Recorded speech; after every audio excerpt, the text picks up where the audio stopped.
حبار بن اسود اللہ کے رسول صلی اللہ علیہ وسلم کی سب سے بڑی صاحبزادی کا قاتل ہے۔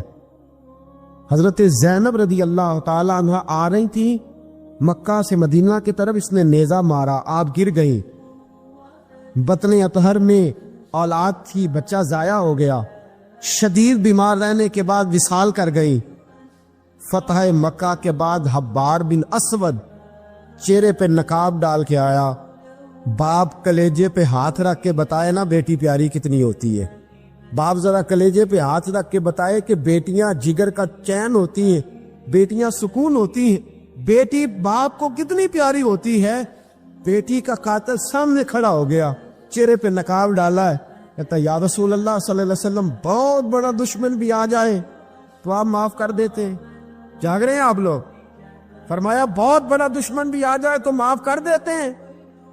حضور نے فرمایا حبار چہرے سے نقاب ہٹا، بیٹیاں بھولا نہیں کرتی، تو کلمہ پڑھ میں تجھے بھی معاف کرنے کو تیار۔ فرمایا ہٹا چہرے سے نقاب، کبھی بیٹیاں بھی کسی کو بھولی ہے لیکن تو کلمہ پڑھ صحیح، میں تجھے بھی معاف کرنے کو تیار ہوں۔ اگر اتنا بڑا قاتل معاف ہو سکتا ہے تو چچا کیوں نہیں معاف ہو سکتا؟ تائے کو معافی کیوں نہیں مل سکتی؟ ماما جی کو معافی کیوں نہیں مل سکتی؟ سسر کے ساتھ سلوک کیوں نہیں ہو سکتا؟ آپ اپنے برادر نسبتی کے ساتھ محبت کیوں نہیں کر سکتے؟ کیوں ان ساری محبتوں کو فروغ دیا کیوں نہیں جا سکتا؟ اگر قاتل کے ساتھ ظالم کے ساتھ صلح ہو سکتی ہے، اگر ابو جہل کا بیٹا اکربا کلمہ پڑھنے آئے اور میرے رسول منبر پہ کھڑے ہو کے استقبال فرمائیں اور صحابہ کہیں یا رسول اللہ وہ تو کافر اور دشمن کا بیٹا ہے، فرمایا پہلے دشمن کا بیٹا تھا، آج تو مومن بن کے کلمہ پڑھنے آیا۔ وہ پہلے کی بات ہے، استقبال کیا جا رہا ہے۔ عزیز دوستو، تیسری بات یہ ہے کہ معاف کریں، اور چوتھی بات یہ ہے جب کوئی معافی مانگنے آ جائے نا پھر اس کو معاف بھی کر دیں۔ جڑے گا معاملہ تب بھی، معافی دیں بھی اور معاف جی بڑا مشکل معاملہ ہے۔ لڑائی ہو گئی، جھگڑا ہو گیا، اچھا پہلے کئی دفعہ سلام لے لیتے ہیں، ہمارا ماحول بڑا جی پہلے سلام دعا ہو جاتی ہے، لیکن بیٹے کی شادی کا کارڈ بھیج دیا تو کارڈ واپس کر دیا، میں نے منگنی کو نہیں سدیا تو میں نہیں آؤں گا۔ واہ جی واہ، بھائی منگنی پہ آپ کا آنا کچھ ضروری تھوڑا تھا، جب گھر والے کا دل کرے بلائے۔ پھر وہ ساری برادری کو لے کے دروازے پہ گیا، پر پھوپھی کہتی ہے میں آتی ہی نہیں، ماما جی کہتے ہیں تو جو مرضی کر لے، یہی تو موقع آیا ہے۔ حدیث سناؤں، اتنے سخت لفظ، اتنے سخت، رحمت للعالمین رسول اتنے ناراض نظر آتے ہیں۔ حضور نے فرمایا ترغیب و ترہیب میں حافظ منذری رحمت اللہ علیہ حدیث لائے، رسول رحمت صلی اللہ علیہ وسلم نے فرمایا جس سے اس کا بھائی معافی مانگنے آیا اور اس نے معاف نہ کیا، جس سے اس کا عزیز، اس کا دوست، اس کا رشتہ دار، اس کا مومن بھائی معافی مانگنے آیا اور اس نے معاف نہ کیا، فرمایا اگر معاف نہیں نہ کرنا تو میرے حوض کوثر پہ نہ آئے، میں جام نہیں پلاؤں گا۔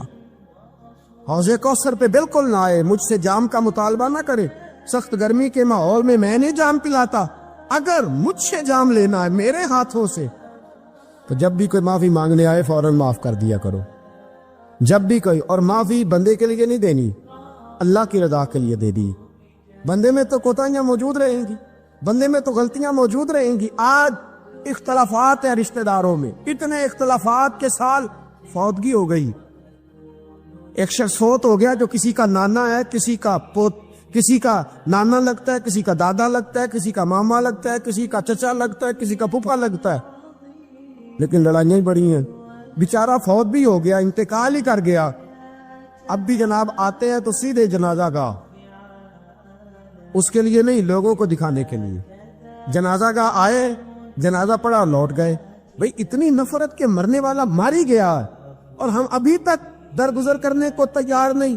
میرے رسول کریم صلی اللہ تعالی وسلم نے فرمایا اگر تو چاہتا ہے کہ تیری عمر بھی زیادہ ہو اور تیرا رزق بھی زیادہ ہو تو اپنے رشتہ داروں سے اچھا سلوک کر، اللہ دونوں چیزوں میں برکتیں پیدا فرما دے گا۔ کن سے اچھا سلوک کر جی؟ یہ نہیں فرمایا وہ بھی جواب میں اچھا ہی کرے تو تب ہے۔ سب سے افضل صدقہ کون سا ہے؟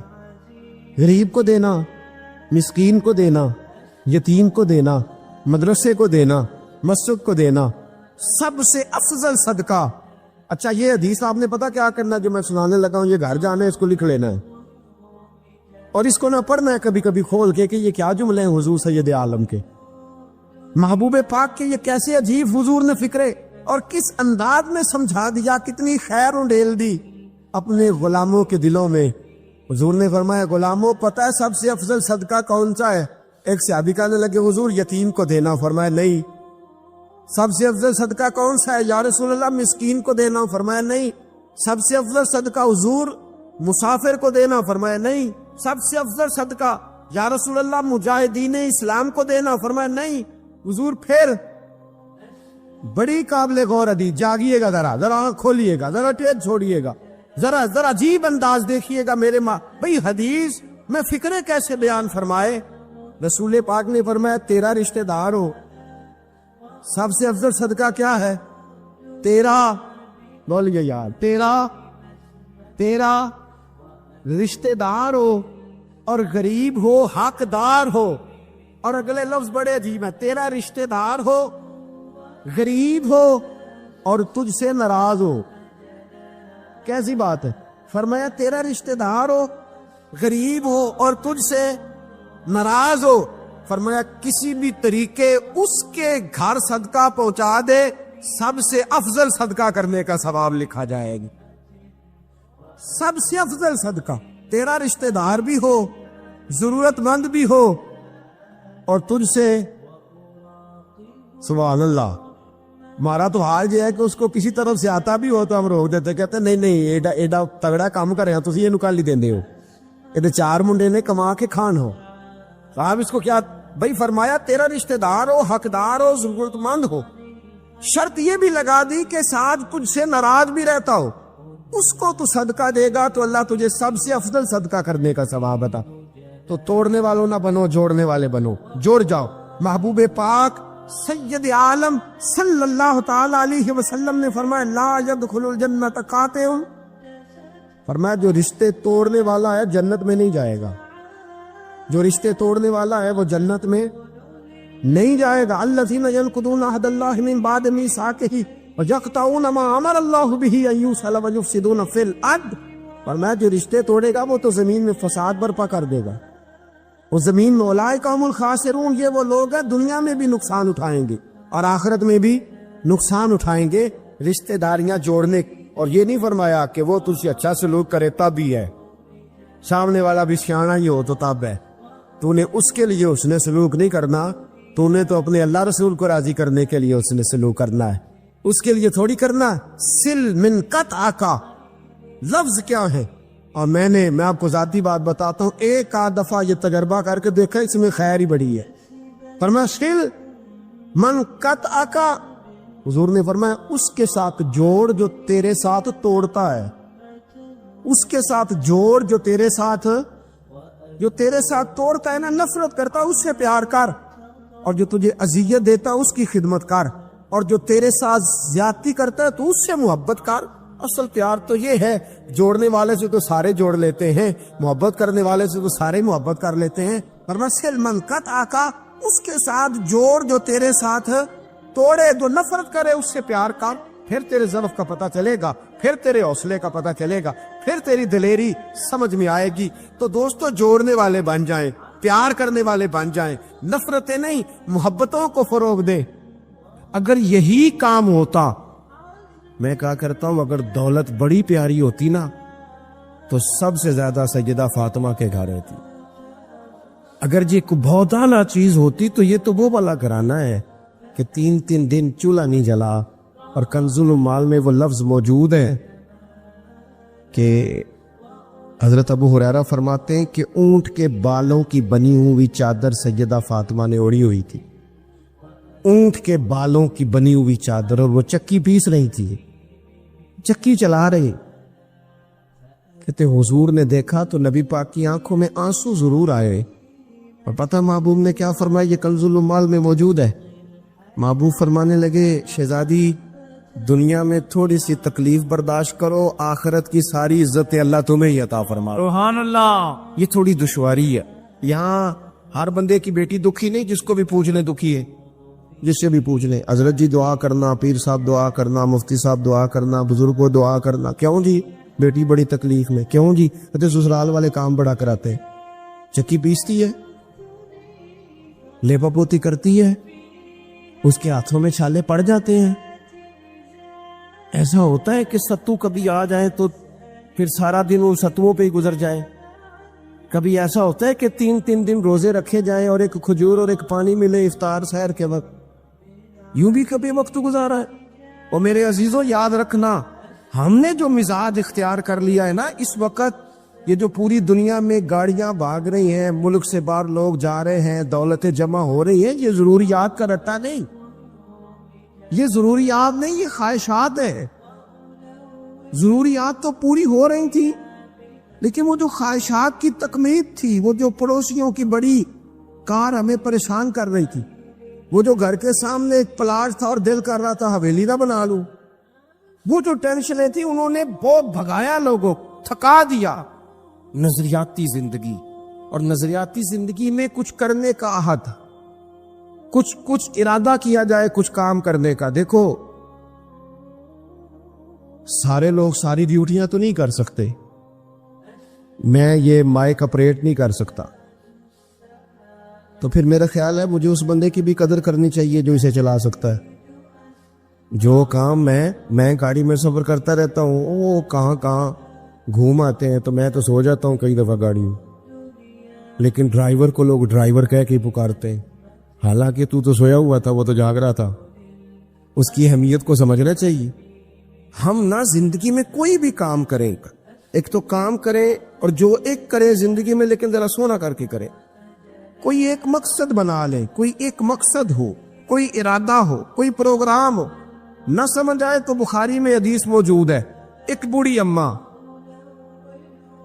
حضور کی مسجد میں جھاڑو دیتی تھی، اور چلو کچھ کرتی تو تھی نا یار، اور دیکھو سعادت جھاڑو وہاں دیتی ہے جہاں 70,000 فرشتے سویرے آتے ہیں، 70 شام آتے ہیں۔ سبحان اللہ، سبحان۔ حضور کی مسجد شریف میں جھاڑو دیتی ہے خاتون۔ ہمارے ہاں تو خیر امام خطیب کی بھی کوئی قدر نہیں ہوتی، کوئی نہیں ہوتی۔ امام کبھی کو مشورہ دے لے تو کہتے ہیں سلامہ زیادہ دیندہ ہے، مولوی نواں لے آؤ، مشورے زیادہ دیتا ہے، اس کو چینج کرو۔ اور مسجد کے خادم کی کوئی حیثیت، لیکن جو مسجد میں جھاڑو دینے کی فضیلت ہے نا، حضرت بابا فرید صاحب سے جب کو بندہ کہتا تھا نا دل بڑا پریشان ہے، تو بابا صاحب کہتے تھے مسجد میں جھاڑو دیا کر، اللہ سکون عطا کرے گا۔ مسجد میں جھاڑو دیا کر، اٹھ نہ فریدا ستیا تے خلقت ویکھن جا، تے متے کوئی مل جائی بخشیا تے چل تم ہی بخشیا جا۔ اٹھ نہ فریدا ستیا تے جھاڑو دے مسیت، اوے تو ستا ہے تے رب تے جاگدا ہے، تیری ڈاڈے نال پرید۔ اٹھنا کچھ کر۔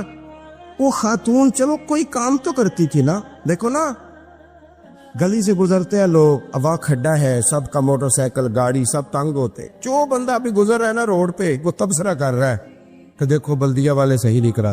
تبصرہ جو سارے کرتے ہیں، ایک کئی تے ایک دا بڑا، 2 بندے درکار ہیں، راستہ ٹھیک ہو جاتا ہے، پر اتنی محنت کرنے کو کوئی تیار، کیونکہ ہمارے ملک میں جو شے سب سے عام ہے وہ تبصرہ ہے۔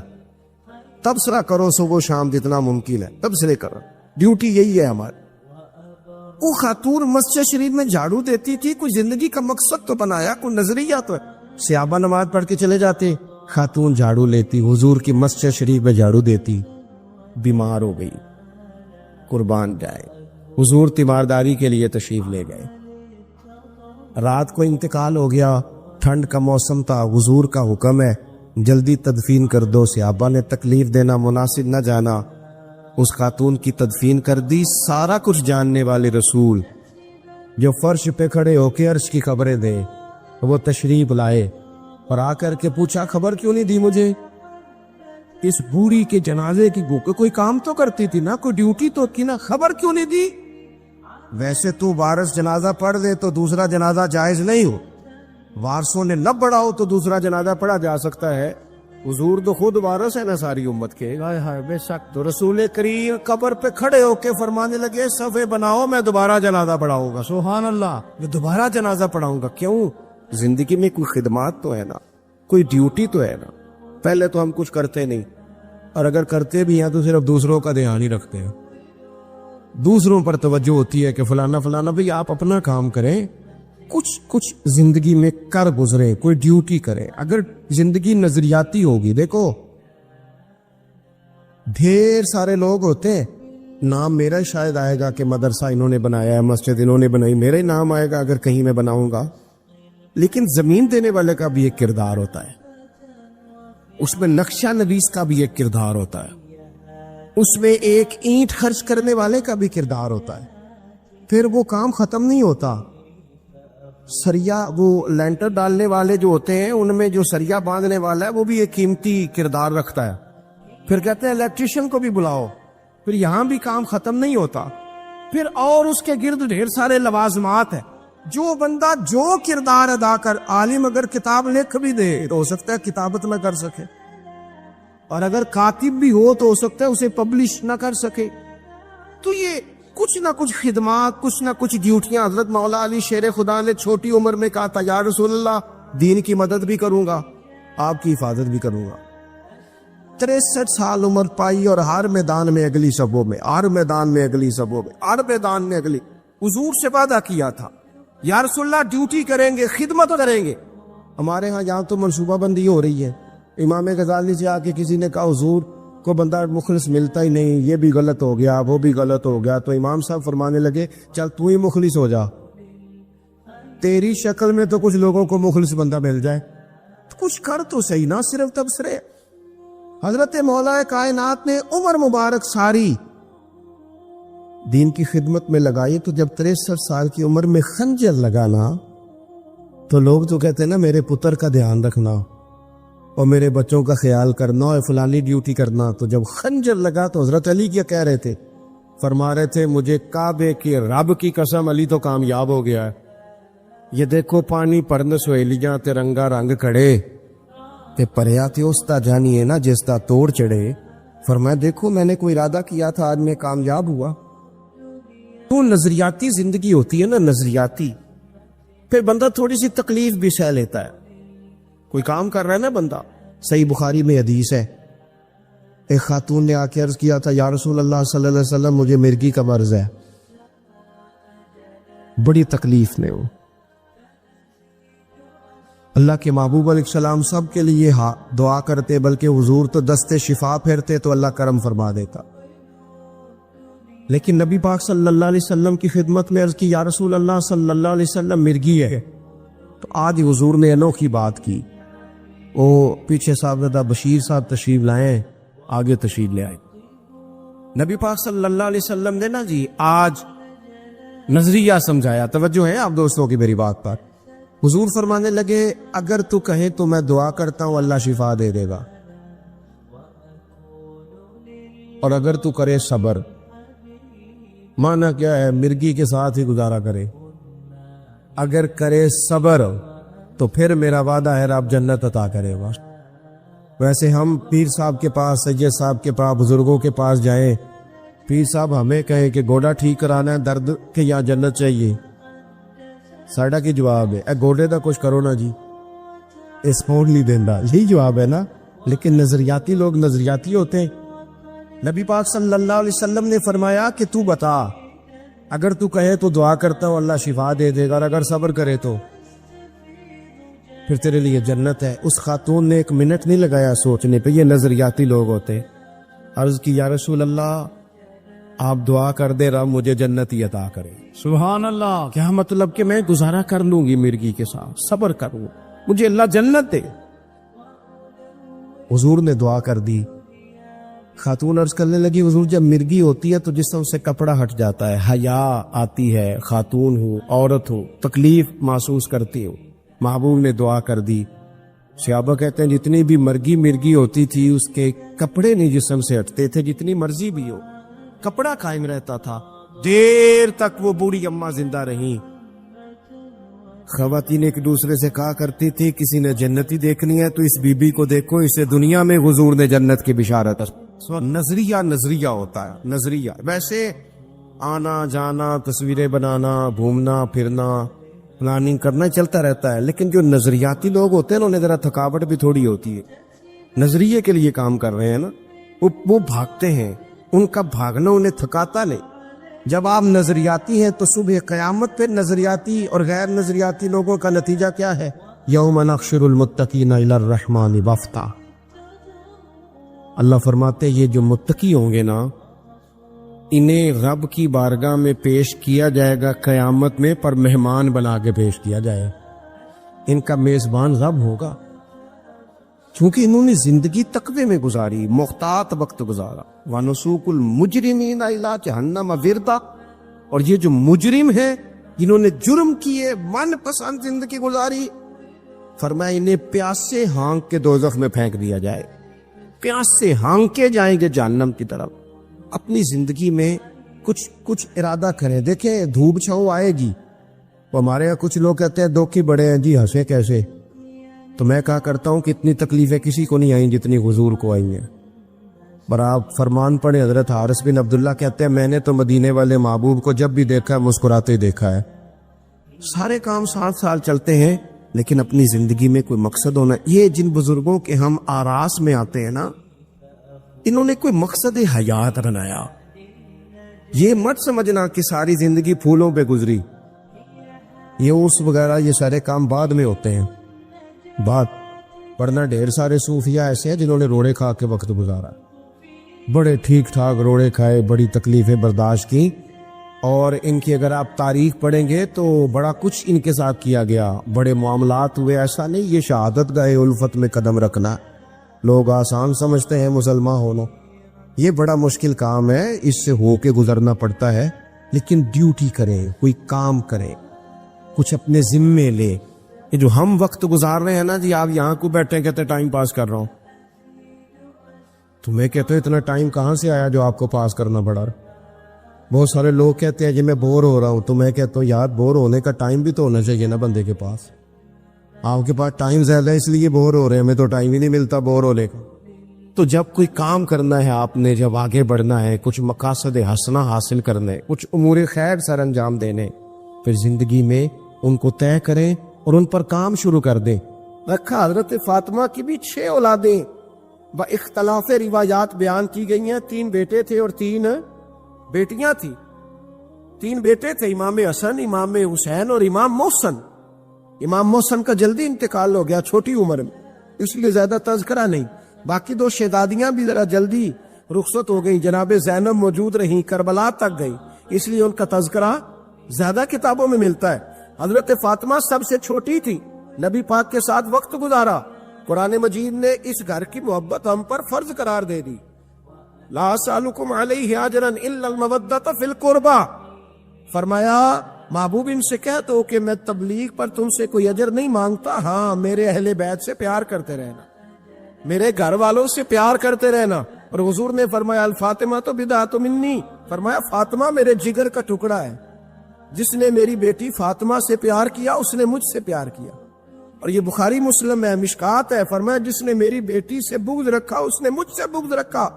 کل نمازیں پڑھے نا، بالغ ہونے سے لے کر کل نمازیں، بالغ ہونے سے لے کر کل نمازیں پڑھے۔ لو بڑی بات کرنے لگا، اور بالغ ہونے سے لے کر کوئی نماز قضا نہ کرے، اور جب ہر سال بالغ ہونے کے بعد حج آئے تو حج بھی کرے، ہر سال رمضان آئے تو روزے بھی رکھے، ہر سال زکوٰۃ بھی دے، غریبوں کی مدد بھی کرے، میٹھا بھی بولے، خلوص بھی رکھے، رویے بھی ٹھیک رکھے، پر نبی پاک کے اہل بیت سے پیار نہ کرے، تو ان ساری نیکیوں کے باوجود جب مرے گا تو بے ایمان مرے گا، بے ایمان مرے گا، بے ایمان۔ اور اگر اہل بیت نبوت کے ایمان پر مرے گا تو من مات علی حب آل محمدن مات شہیدا۔ حضور نے فرمایا، امام رازی نے حدیث لکھی ہے، فرمایا جو میرے گھر والوں سے محبت کرتا ہوا مر گیا وہ سادی موت نہیں مرا، اللہ نے اسے شہادت کا درجہ عطا فرمایا ہے۔ تو سب سے پہلی بات یہ کہ حضرت فاطمہ سے، نبی پاک کے اہل بیت سے پیار کرنا، یہ ایمان کا حصہ ہے۔ یہ ضروری ہے. ایک بات یہ ہے کہ ان سے محبت، اور دوسری بات یہ ہے کہ کسی کی محبت جو ہوتی ہے نا، اس کا معنی یہ نہیں کہ آپ کو کسی سے پیار ہو گیا تو آپ اس کے دشمن تلاش کرنے شروع کر دیں، بلکہ جس سے محبت ہوتی ہے تو محب کا دل کرتا ہے کہ میرے محبوب سے ساری دنیا ہی پیار کرے.